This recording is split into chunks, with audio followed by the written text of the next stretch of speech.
ഒരു കാര്യം പ്രത്യേകം പറയാൻ വേണ്ടിയാണ് ഈ വീഡിയോ. വലിയ കാര്യമൊന്നുമല്ല, നമുക്കറിയാവുന്ന കാര്യം തന്നെ, എന്നാലത് പറയാം.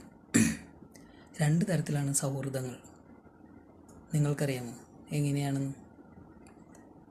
ഒരു കാരണമില്ലാതെ നമ്മളെ കൂടെ കൂടിയ ചില സുഹൃത്തുക്കളുണ്ടാവും. ചില ആളുകൾക്ക് എന്തെങ്കിലും ഒരു കാരണത്താൽ, നമ്മുടെ ഏതെങ്കിലും സാഹചര്യത്താൽ നമ്മുടെ കൂടെ കൂടിയവരും. അങ്ങനെ രണ്ട് തരത്തിലുണ്ട്. പക്ഷേ ഒത്തിരി കാലം തോളത്ത് കൈയിട്ട് നടന്നിട്ട് നമ്മളെക്കുറിച്ച് ഒന്നും അറിയാത്ത ഒരാളെക്കാട്ടും എത്രയോ ഭേദമാണ് ഉള്ളറിയുന്ന, നമ്മളെ സ്നേഹിക്കുന്ന, നമ്മളെ മനസ്സിലാക്കുന്ന ഒരാൾ നമുക്കുണ്ടെന്ന് പറയുന്നത്. അവരല്ലേ യഥാർത്ഥ ചങ്ങാതി.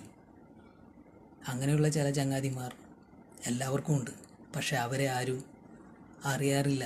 അതാണ് യാഥാർത്ഥ്യം. അവർ എപ്പോഴും ഒരു ഫോൺ കോളിൽ അപ്പുറത്തോ ഒരു വിളിക്കപ്പുറത്തോ, നമ്മളൊരു ആവശ്യത്തിന് മുന്നിലോ അവർ പെട്ടെന്ന് എത്തിപ്പെടും. അതിനാൽ അവരെ ആരും ഓർക്കാറില്ല, അവരെക്കുറിച്ച് കൂടുതൽ ചിന്തിക്കാറില്ല. പക്ഷേ സ്നേഹം തരാത്തവരെയും നമ്മളെ പരിഗണിക്കാത്ത ആളുകളെയും പുറകെ നമ്മൾ ഓട്ടത്തിനിടയിൽ നമ്മൾ മറന്നു പോകുന്നതല്ലേ യഥാർത്ഥ ചങ്ങാതിയെ.